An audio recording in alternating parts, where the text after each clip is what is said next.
Amen.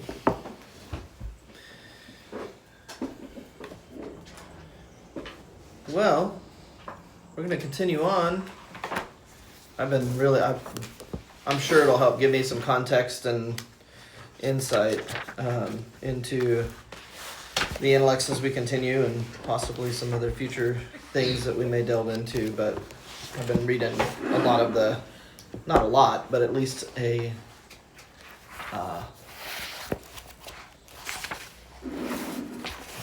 like a summary of Confucius' life and kind of the timeline of his life and some of the biography, I guess is what you would call it.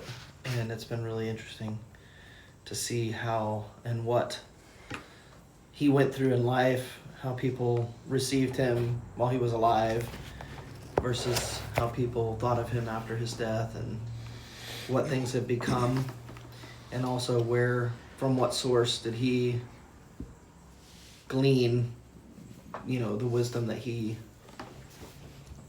offered to others.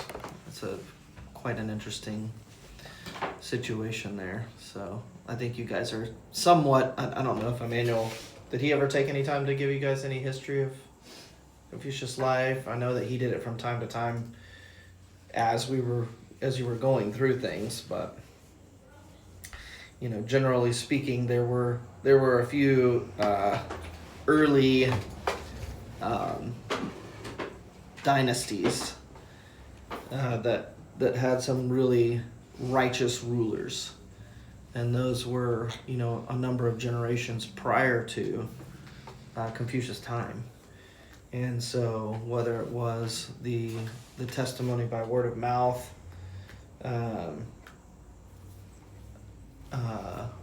or some writings that were around that were more writings of antiquity. Confucius always said of himself that he never made anything up. Basically, he observed something. I think the difference between his observation and even the time of those ruling dynasties and the rulers, the families that ruled during those times, was that what you can see after is kind of the product of their rule. Sometimes the timing of it itself can seem a little tumultuous or other things, but then you begin to see the fruits of their ways in the midst of a people, not just simply from governance, but in the way the kingdom operates, and what the benefits are for the people and how relationships work. So in reality, Confucius was not honestly very well received by many except his disciples. Morning, Andy. Hi, morning. You can make it? I'm hoping. You're gonna make it. We're all right. And so, he really was a man of, in many ways, a man of sorrows, because he saw something that had great potential for not only the individual, but also, expanding out all the way to the kingdoms and the nations. And very few people were willing to take that wisdom and put it into practice. And so, interestingly, he went from being well known while he was alive in certain senses, but not necessarily well received. And then he was, in many ways exonerated and exalted after his death. But it kind of went the other way. He became like an idol, and then the true essence of the wisdom that he was practicing himself, and said of himself that he had not necessarily well achieved it, became, like a standardized way of, man, this chair won't move for me, education. And, then most people were doing honor to him, to the person, rather than honoring the ways in which he lived and taught. And so it's an interesting way of observing someone's life. I don't see that as entirely different than the way that the majority of Christianity has treated Christ and or the disciples of Christ. And so, you have something that, for all intents and purposes, became a religion known as Confucianism and was the national religion for, millennia. So, and still is in many ways highly honored, and only in the recent, what would you say, century, Noah, has that been? When was the revolutionary Mao? It was turn of the 20th century, I think. Yeah, so really recent. And that particular ruler set out to actually do away with all of those things. And how would you describe his point of view? Oh, I'm not too well informed on Maoism, but it was like basically an uprooting of centuries of Chinese tradition and culture. Mm-hmm. I mean, there was a direct attack on Confucian thought and values, so Right. it was basically encouraging the younger generation to overthrow the older generation because they were impeding progress of Chinese civilization. And so, yeah, education was all about a kind of deconstructivism where you were tearing down old ways of thinking, old ways of doing things, Mm-hmm. to make way for the same kind of progress that was being observed in the West, I think, in some ways. But then there was not necessarily an alliance with the West. Mm-hmm. Anyways, I don't know too much about it, unfortunately.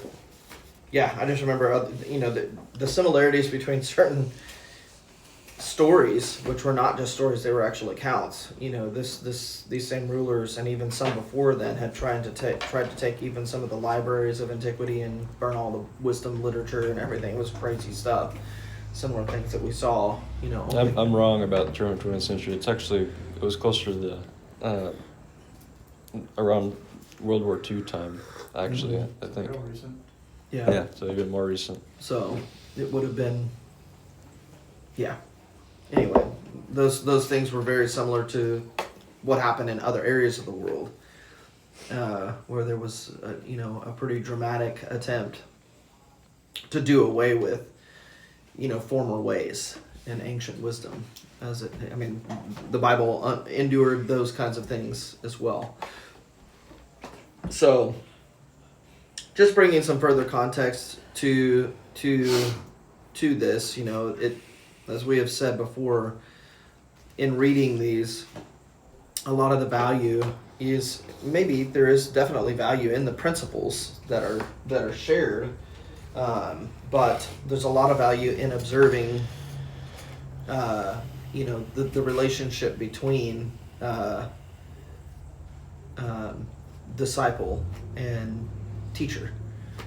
And so, one of the I think I read in this, I don't know if I've got it placed where I could see it easily enough, but he spoke directly about certain relationships.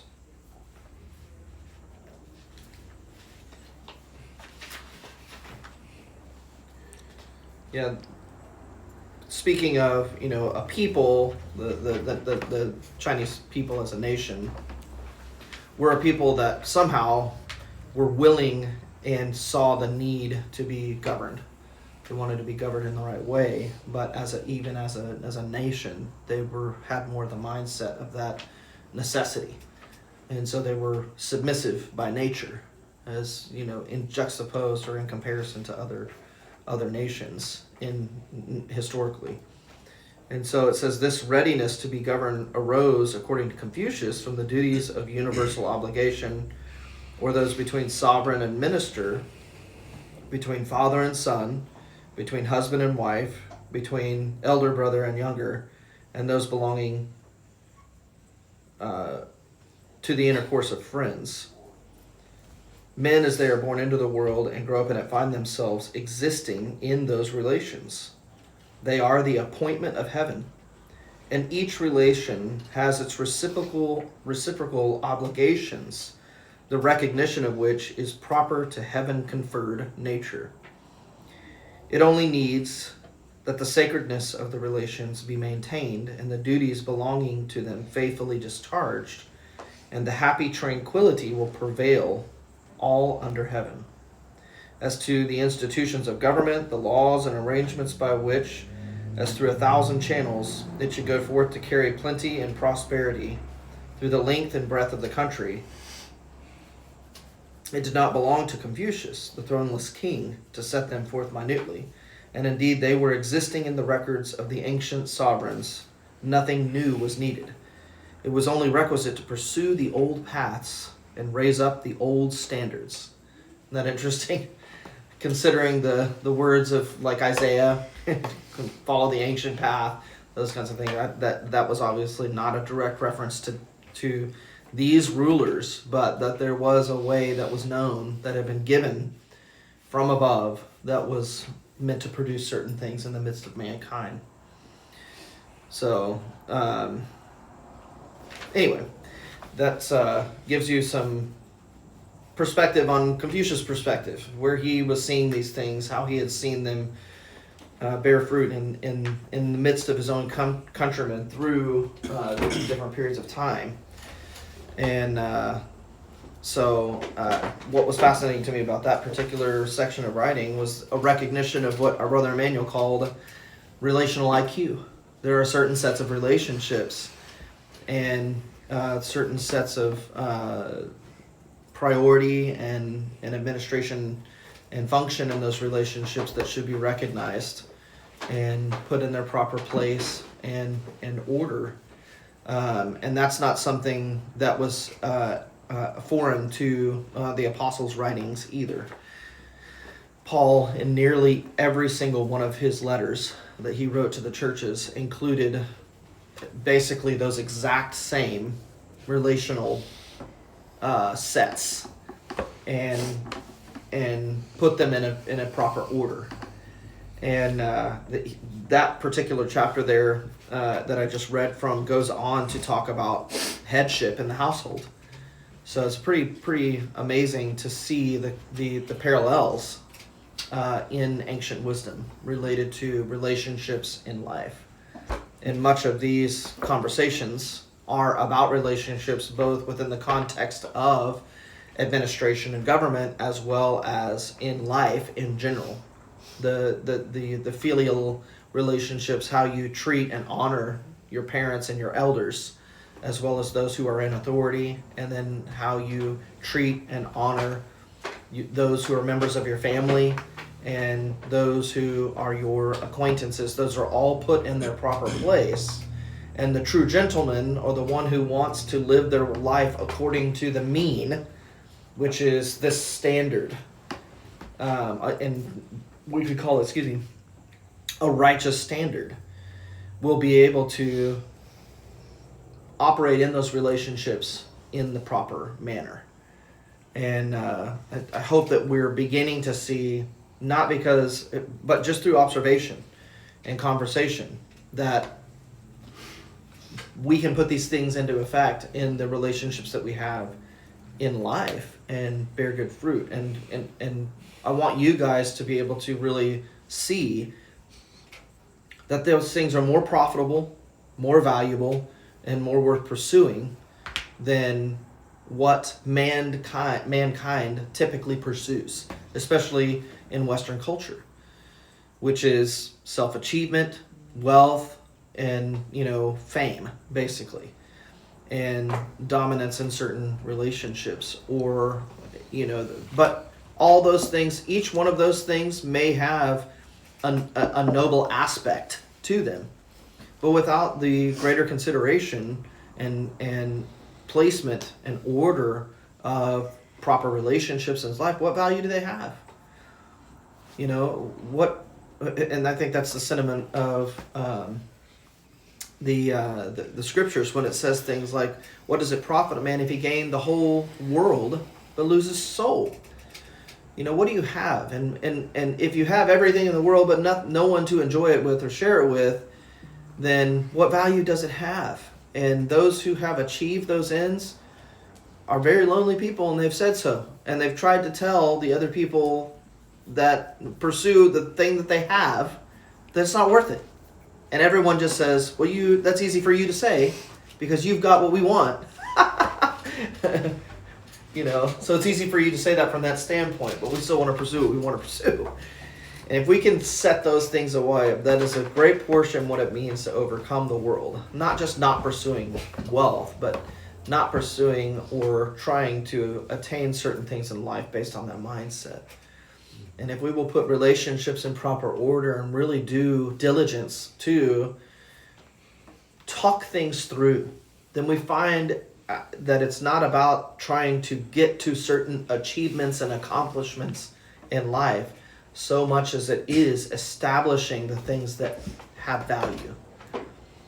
And what has value is that which can be perpetuated. Okay? So, obviously, material things do not have that value because ultimately they will decay in some form or they will lose their value. There are certain things in certain periods of time, history, and or culture that have had very high value but no longer have the same value even though they still exist or can be produced. There are other things that are very high value that can be stolen or destroyed or misplaced or whatever that is. So they don't perpetuate. Even the relationships that you have today with those who are near to you will not last forever in their current format. But what can last forever, perpetually, is the way in which you engage in those relationships. So that does not apply to material goods. It does apply to other people. And it's something that's observable to the extent that we could call it tangible. Because we can tell when two people know each other. We can observe that. We can make an assessment of the way that people engage with one another and communicate with one another. And in our minds and hearts, we know that they have a different type of connection. It doesn't have to be romantic. It can be friendship. It can be a relationship of honor and respect and reverence and deference. And so when others observe how those relationships operate, and specifically if there are those who are elders or in leadership and they exhibit that order and way of relationship and others begin to follow that, then that has a perpetual nature that can go on from generation to generation to generation, even though the relationships in which they were first exemplified have ended. But the way of doing those relationships has not. And I want you guys to see that is, and those relational connections apply to every realm and arena of relationship that was just described. Between government and the people, father and son and brother, mother, son, all those relationships. And the way that you do those relationships is what can perpetuate from generation to generation. And so when the Father says that they're speaking of this fellowship, and even prior to that, because that fellowship was recognized first, it was what Jesus was teaching. It was how Jesus spoke of his own Father. It was how Jesus related to the Father. There was a new way. That was not the way that people were used to talking about God. In fact, it seemed blasphemous to talk about God in that context as Father. That was to count yourself as an equal to God, in a sense, in their culture. Because the Father and Son were equal. Because the Son was to take on all that the Father was. And that just did not make any sense to the ancient mind in their worship of God. But they never really knew God's heart. Or how one being so finite could be transformed into being in set or adopted into, appointed to, that context of relationship. They didn't understand that. So that was initially rejected. Jesus' teachings about that were initially rejected. Then there was a recognition of that on Peter's part. And when Peter recognized that, saying, "You are the Son of God," Christianity went way off the board there to create a doctrine out of the eminence of Christ, the preeminence of Christ, and completely skipped over the whole concept of sonship in that. When what Jesus was saying would be the absolute foundation and rock of the church and of those who are called out would be the relationship of Father to Son.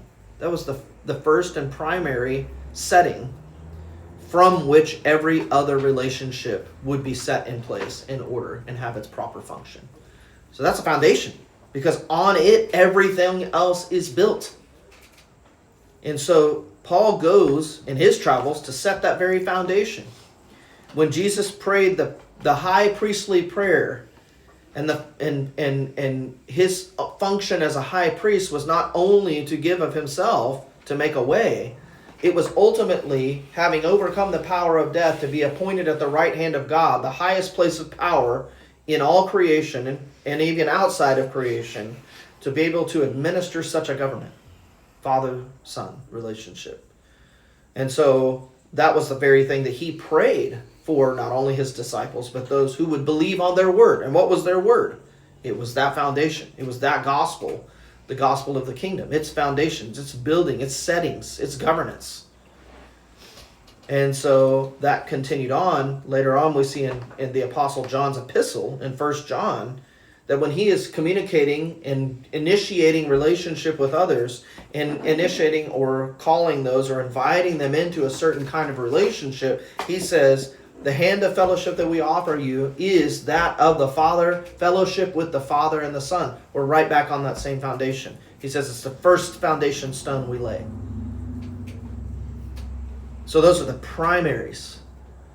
Those are the things that govern, and the kingdom of whose foundations cannot ever be shaken and will never be removed. So where is your heart? On what foundation do you want to build? Now. That's not a future question. It's a now question. It's a how do you set the proper order and priority of the relationships that you have been granted by God in your life now, today, and build on that foundation. And these give us some wonderful examples and observations of how other relationships, circumstances, situations, and perspectives work from a similar foundation. So we have a foundation that we know is truly from above. These writings only refer to that foundation, but they build on it nonetheless. Same perspective, same system of honor and reverence and deference and submission to one another. To be lowly rather than to put yourself first. To consider others better than yourself. To not consider yourself more highly than you should. And to give yourself over more fully to a purpose and a power that is beyond you. And that being the very way, as Noah would say from the Tao Te Ching, to do nothing and to be nothing. But in order for that power to take a place and function in you, that's the place of settlement that we must be in. So then we become, in that rested place, and that submitted place, a vessel in God's hands for his use. Interestingly, God doesn't do that without our personality or preferences. He invites them to come along to see what he sees and be shaped by his vision. So all those things put together I want those to give us context every time that we look into a certain writing, because the point isn't to learn all that's in these books. It's to better establish who we are as a people of God and what can be seen, something that would be observable. The kingdoms of man look, and this is something that we discussed a little bit the last time we met, was the observation that the surrounding kingdoms of the earth took of David and Solomon's kingdom. It was globally renowned. And what they were looking at was not simply his wealth, his treasuries, the number of fighting men that he had. Those were surely part of their perspective because they can't help it. But there was something beyond that as well. What is the wisdom that grants this type of rule? And that same ruling wisdom, even to a greater extent, as exemplified through and taught by our Lord Jesus Christ, is something that the prophets looked ahead beyond Jesus' life, said it's going to change the world. It will change the world. The knowledge of God will be known, will cover, and the glory of God will cover the earth like the waters cover the earth. Sea to sea. But what are they going to see? Right now, they see, certain nations that rise to the top of the power of global dominance, wealth, military control, and they think that that's what it means.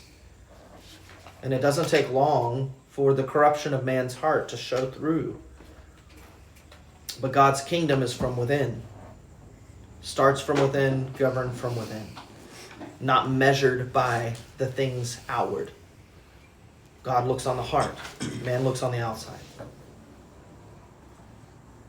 And so you guys have the opportunity at a very consequential age and time in life to set your sights on a much higher goal than who you're going to be with, what your family's going to look like, what kind of job you're going to have, the kind of place that you're going to live in, and the kind of vacations that you might ever get to have.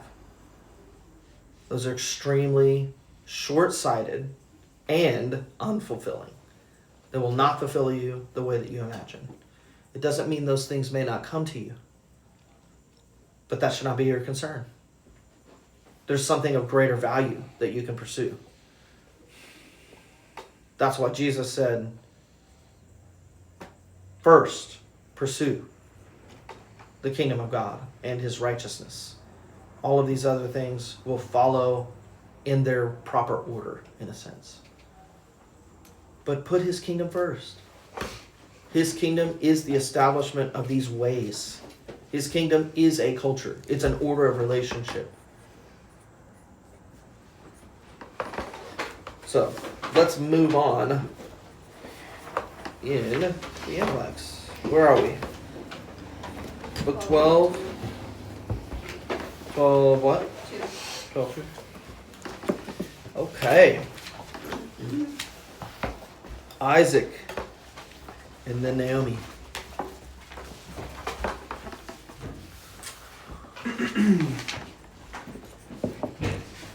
Zahong asked about goodness. The master said, when in public, comport yourself as if you were receiving an important guest in your management of the common people. Behave as if you were overseeing a great sacrifice. Do not impose upon others what you yourself do not desire. In this way, you will encounter no resentment in your public or private life. Zagong replied, although I am not quick to understand, I ask permission to devote myself to this teaching. The first set of advice concerns the virtue of dutifulness or respectfulness. The second, that of understanding.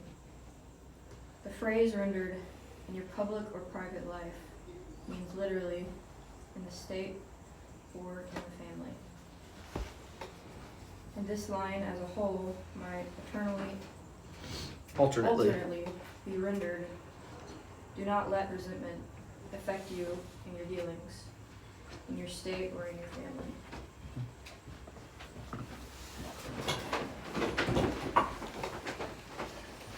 So how about some input here? I've talked enough today already.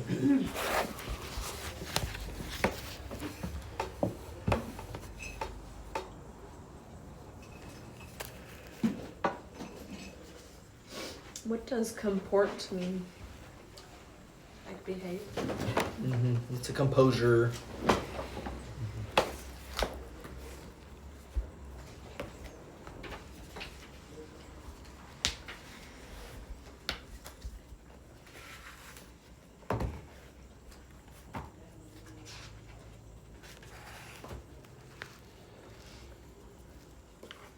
Matt, feel free to give input. Yeah, I mean, I'll jump in on the thing that immediately jumped out to me was the, the line, the management of the common people. Behave if you were overseeing a great sacrifice. Do not impose upon others what you yourself do not desire. And, that brought me to a work setting as well as a father setting. And it's super simple, but, as a manager at work, I'm not going to ask people to do things that I would not be willing to do myself, right? And, in those settings, there are ugly things that we have to do, hard things, not fun things every single day. But as long as I'm operating from that place of, no, I'm not asking people to do things that I would not do myself, that helps to not let resentment affect our dealings, right? If I'm operating in that manner with the people that are working for me, or even with my children, there's less likely for resentment to come back at me, right?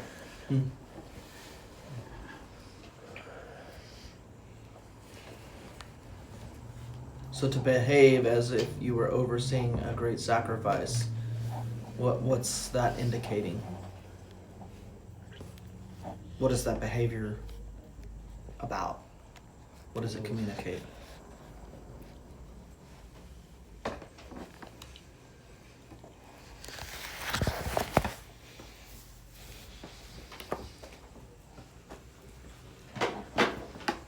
That what you're doing is important?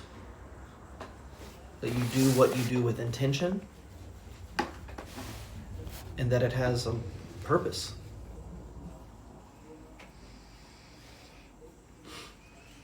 How does that tie to sacrifice? I'm not quite hitting that particular point. Sacrifice is like ritual. It's a ritual procedure, so it has meaning. It means, sacrifice is not just for the sake of doing something. It means something. Even in the context, if we took this out of the context of the Chinese nations and put it right back into the sacrificial system, a great sacrifice might be something like the Day of Atonement. Well, that's pretty important. The priest's role is very important, but it's not about who he is. It's about what is meant by what is happening.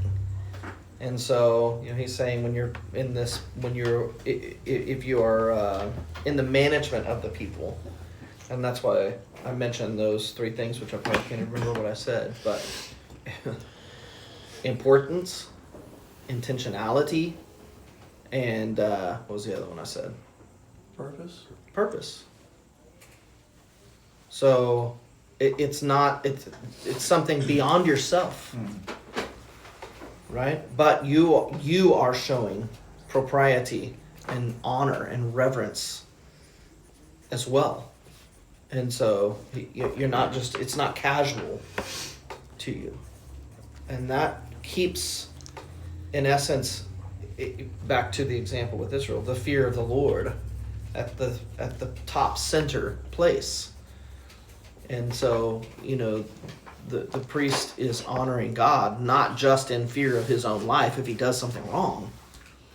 And that's what enables him, or that is the proper function of his role as being put there by God to do so.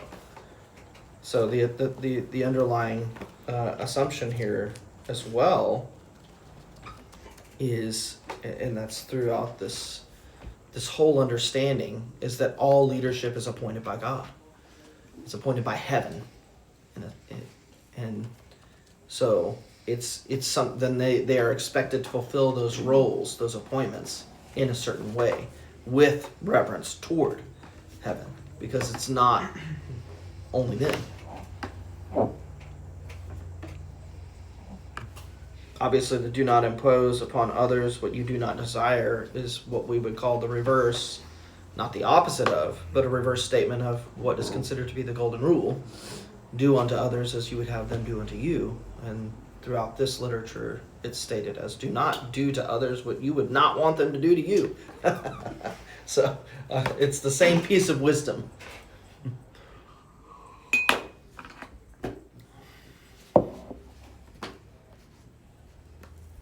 Any other thoughts?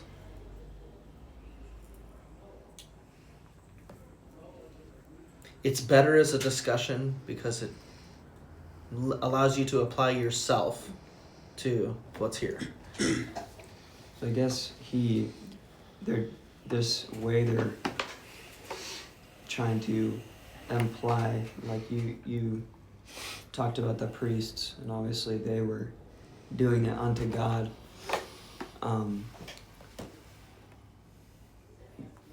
But in this context of Confucius and his disciples, were they doing it unto the way, or doing it unto like the heavens, like you said? Because did they understand the heavens to be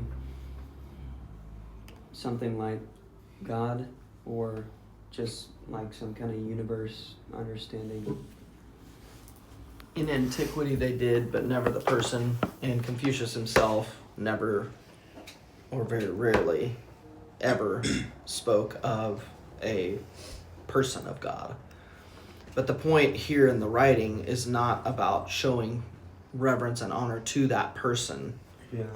or in necessarily properly performing a ritual, which sacrifice and ritual are very close here. So the helpful thing is not to discover what the sacrifice was for so much as to how one in leadership operates. That's the primary perspective. So the perspective that they have is not here related to the concern of what the sacrifice is for, or what is sacrificed, or how it's sacrificed. It's that it has meaning and importance. And so the minister or the one in leadership does all that they do with that. In other words, if I'm a leader, then what I am doing right now is important. And not because I want you to think I'm important, but because everything that I do is intentional and has a purpose. And so the discovery there is not for you to find out how important you think I am, but why what I do and the way I do it is important.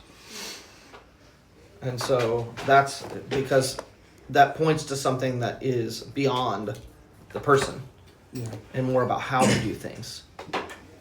And that's what's being referred to here. In the management of common people, right, is there an acknowledgement that the other person is making a sacrifice that you are involved in, right? Could be a sacrifice of time, could be a sacrifice of effort. Mm-hmm. You know, I don't know if that plays in here at all. Reword what you're saying. Noah is asking somebody to clean the ice cream machine, right? Mhm. That whoever he's asking to do that is a sacrifice of their time, It is. right? Mm-hmm. That's what I was, and I'm not sure those, again, I'm still wrestling with this particular point, but I'm wondering if those are, if how Noah approaches that person is at least acknowledging that there is going to be a sacrifice made by, from them, Mm-hmm. right? And so you at least address them in that way. But where does the importance come from in that? Does the importance come to what you're sacrificing for, or why you're sacrificing? Well, I guess that's the same thing. But what makes that important? Where's the importance that you're talking about? Well, and again, the greater context is that it is heaven itself in this context that gives its importance. Right. And then maybe in Matt's example, the importance would be doing it because Noah asked you to, or how can you apply that in a more realistic Well, Matt, is your way? statement more connected to the do not impose on others what you would not do for yourself? Because I think that here is a separate, it's like an additional statement to the two different ways to operate. One, in public, and the other. This maybe I don't culturally understand China well enough to answer that, but Mhm. like I completely get in the, you know, Israel, they did sacrifices. Did they Right. do very similar things in the Chinese culture of sacrificing and some atonement for sin? No. That's why I'm trying to say, well, then if that's the case, then sacrifice must mean something different to them. It's like ritual practice. Okay, all right. Yeah. I mean, there were sacrifices. There were some very pagan-like things that were done. Mhm.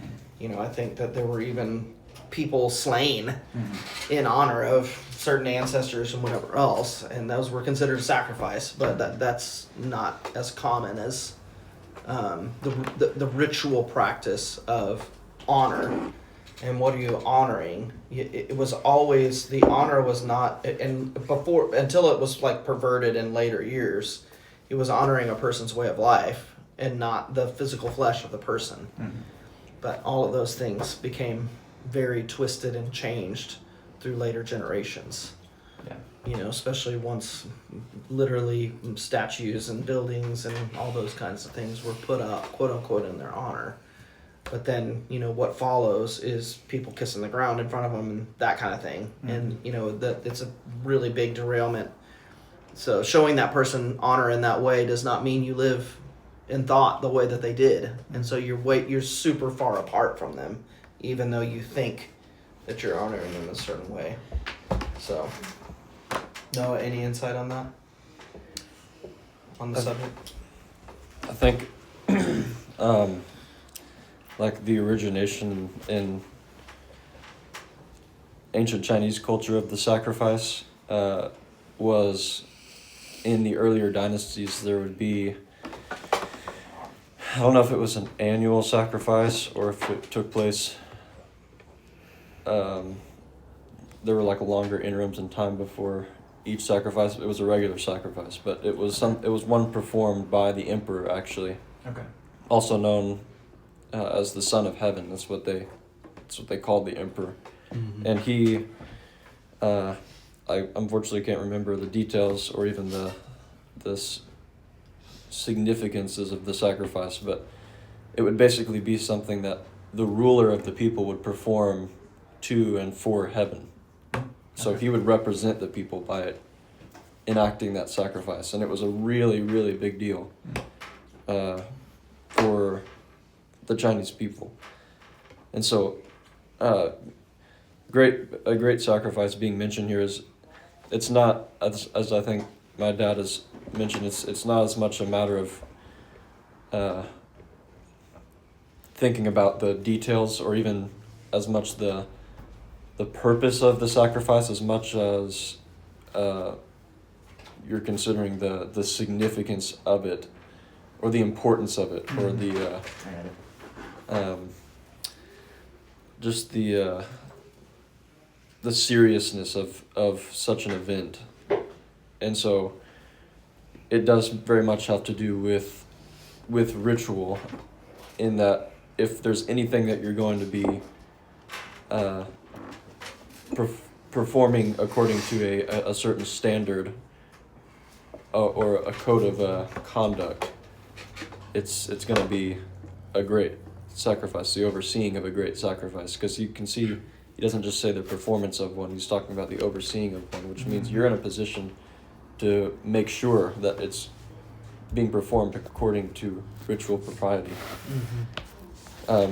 My understanding of this Analect actually is it brings kind of a warm-bloodedness into ritual, as opposed to a cold blood kind of understanding of doing things according to a certain code or written process of how something is to be approached and performed and overseen.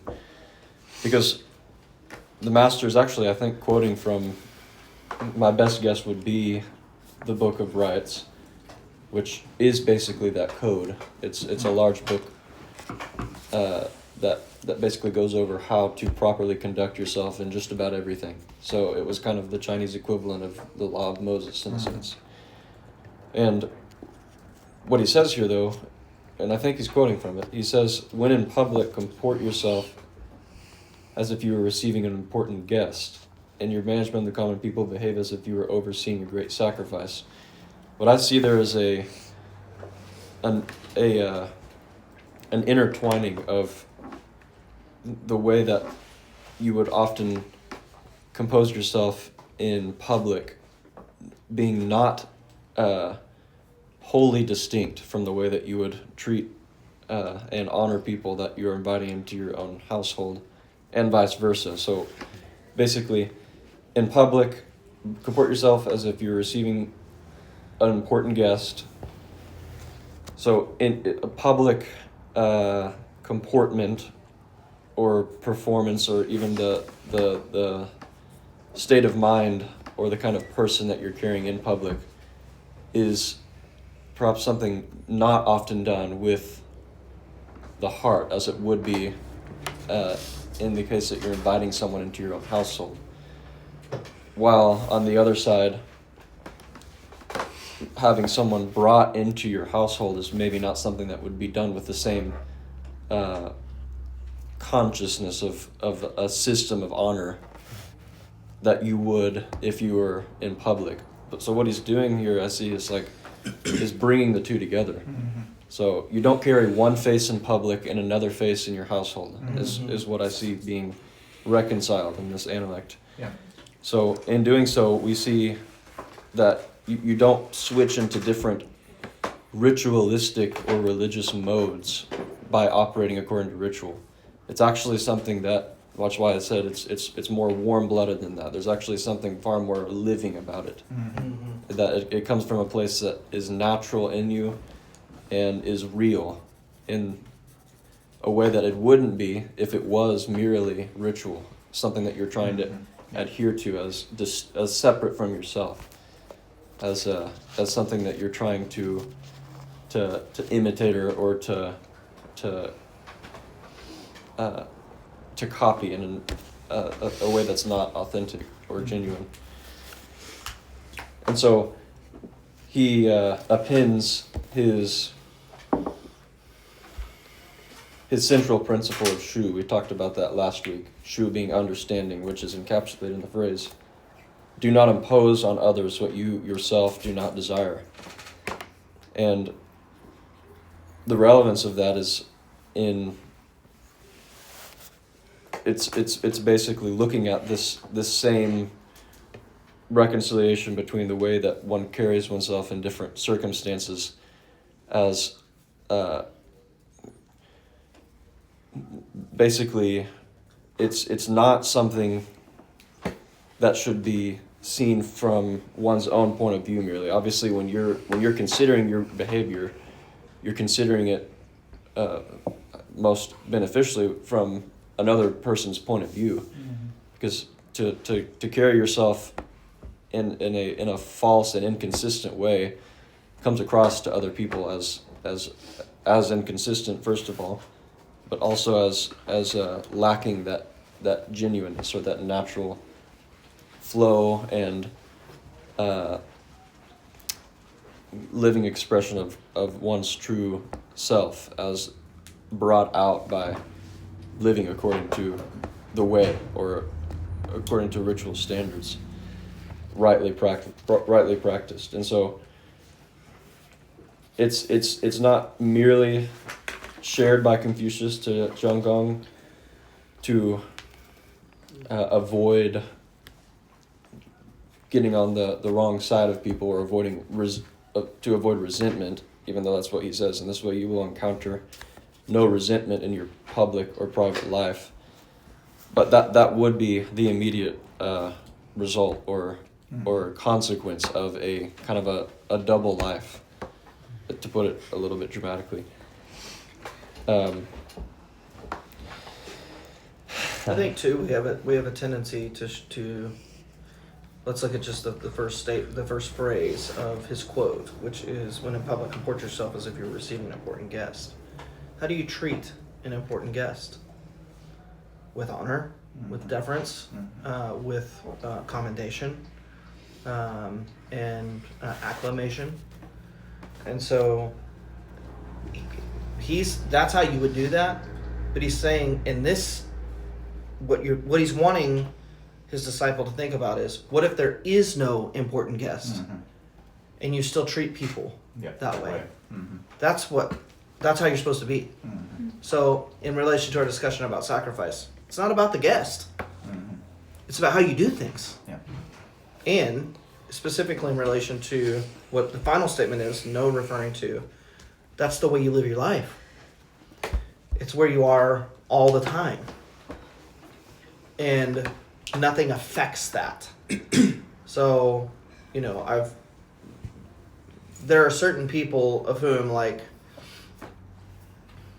you guys didn't know, I've referred to this brother many times in my life, but Brother Dwayne, he had a certain way of engaging with people, and it didn't matter who they were. Mhm. So at Dwayne's, after his death, when people came to say something in reference to his life, every single person spoke as if Dwayne was their closest friend Mhm. and they were his closest friend. Is it because they were? Is it because how he treated them? It was because of how he treated them. Yeah.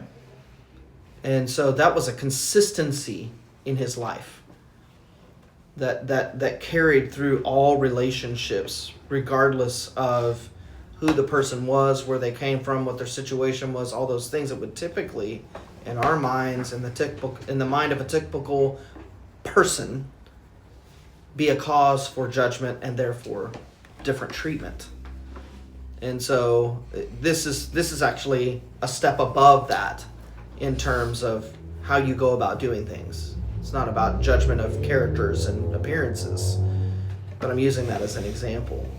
So if you treated an important guest with those certain aspects, but there's no important guest, yet you still engage with others, so that in the public eye, you are that person. But then he takes it to another place and says, it needs to work that way wherever you're at. And family, and behind doors too. And then he uses another example in terms of the management of the people. It's not about the sacrifice, it's about how you manage people. And you do it as if what you are doing is going to have an impact on them. And so you need to be very intentional and purposeful about what you're doing when you manage people.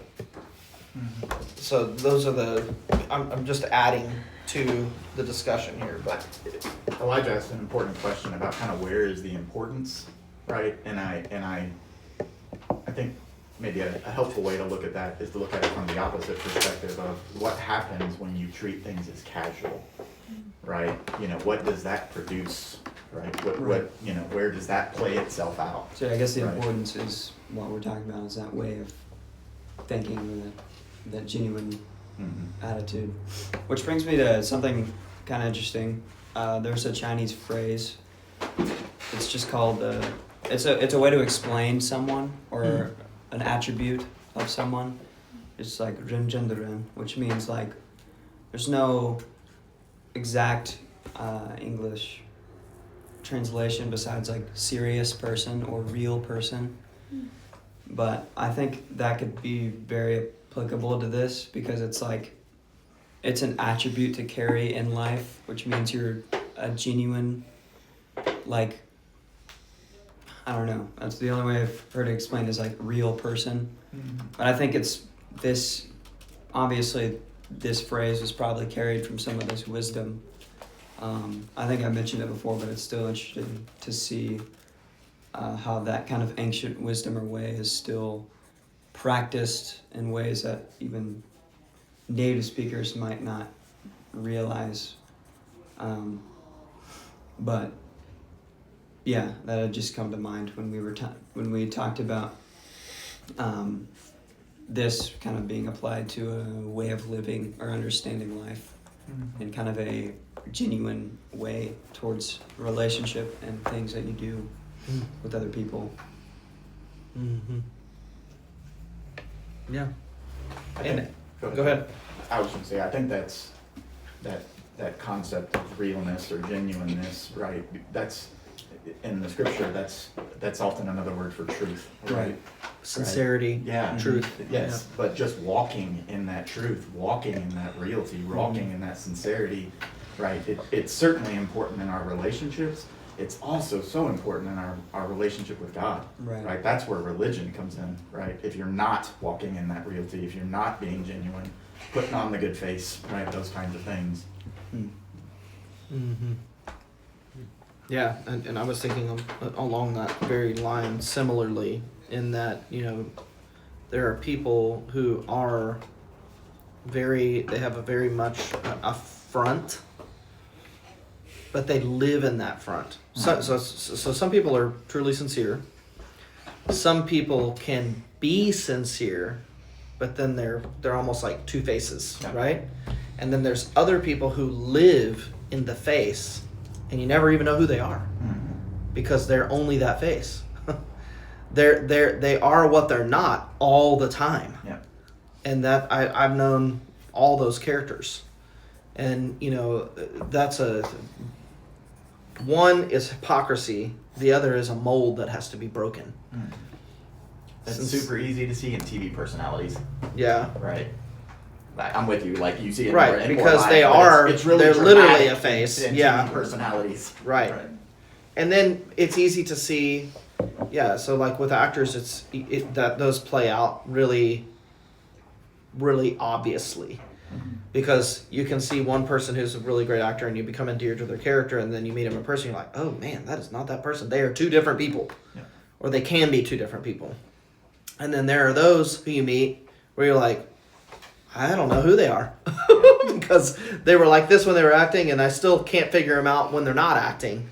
And then there are those whose sincerity comes through in all that they do, whether they're on the screen or not.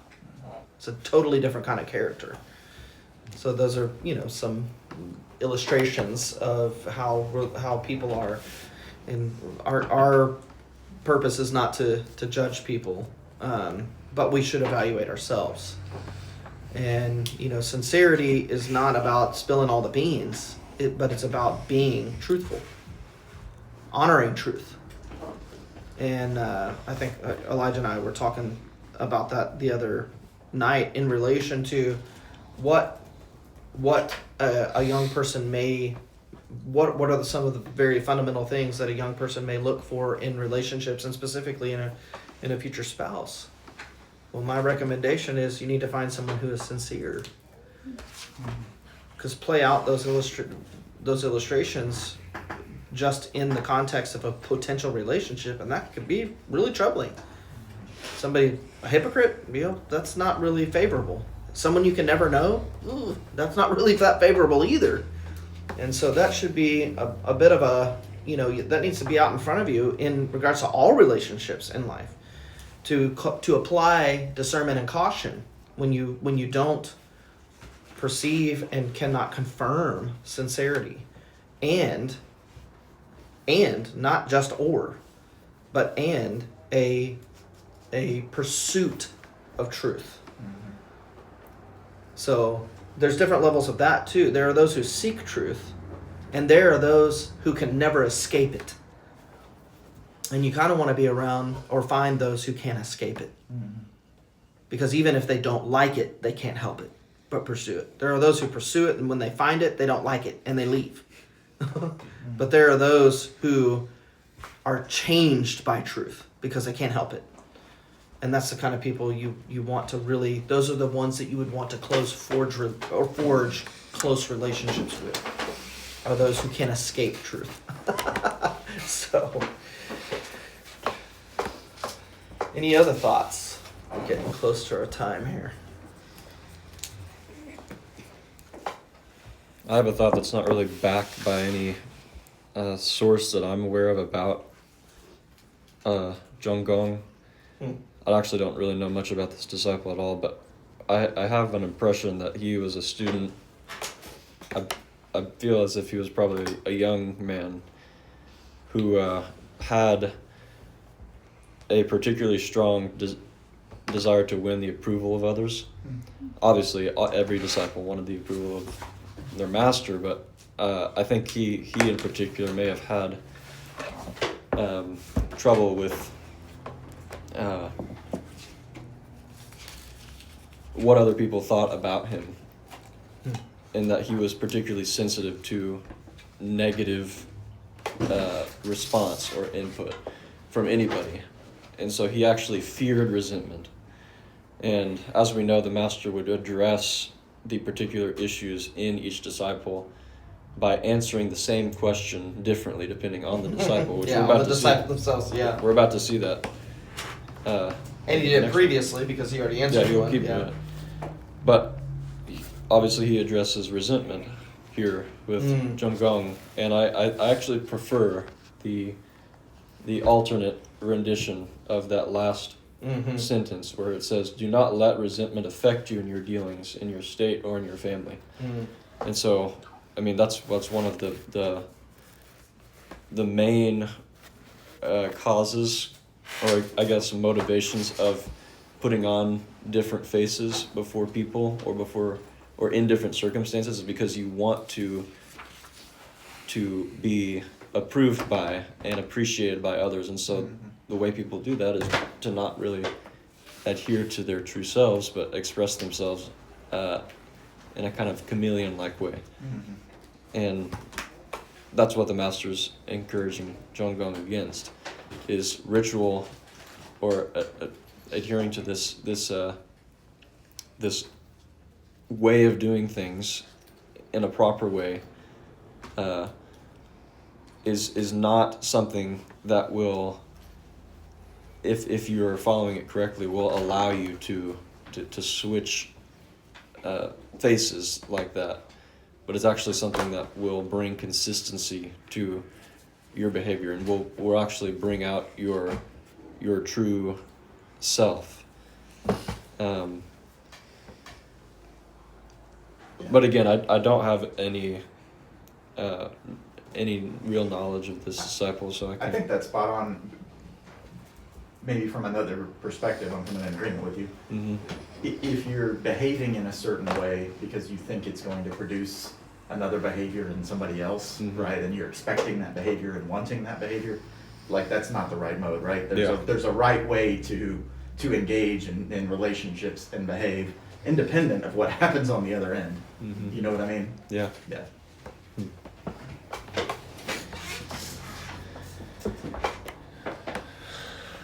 Yeah, I think that's a very helpful context too, you know, when we're, and that was something that was specifically stated in relation to this next section, is he addresses the disciples based on his relationship with them and his understanding of their character.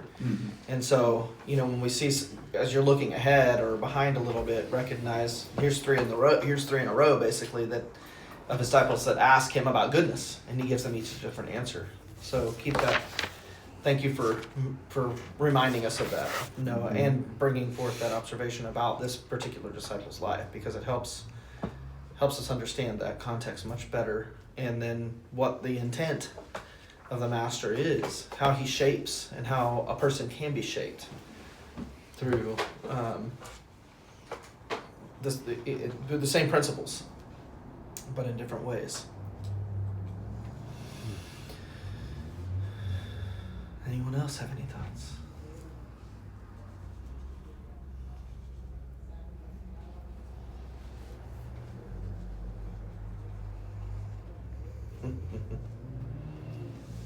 All right. Well, I guess we won't push too much further, but why don't we close in prayer? Somebody want to pray for us?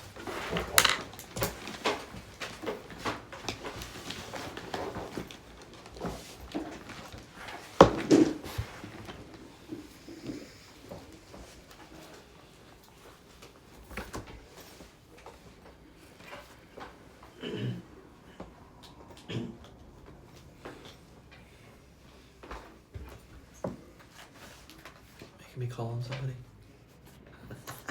Elijah, will you close it?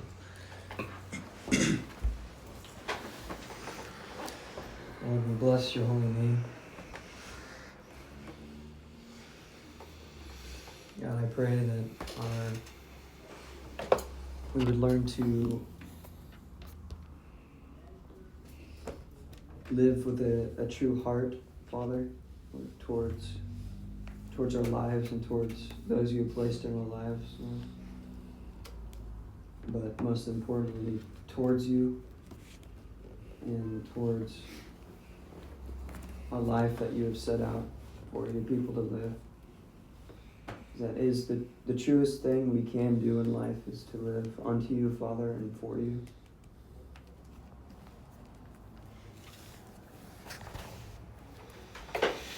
Lord, I pray that you would draw us closer to you in this, and as we learn more about your ways, and even through people who didn't fully know you, Lord, but we're able to tap into something that you created, Lord, and that you intended for a man to know.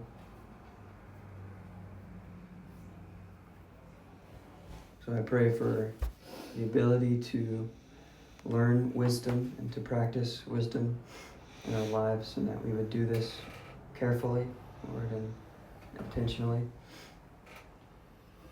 I pray for each heart here as we learn together, that we would honor you through it. Praise your name. Amen. Amen. Thank you.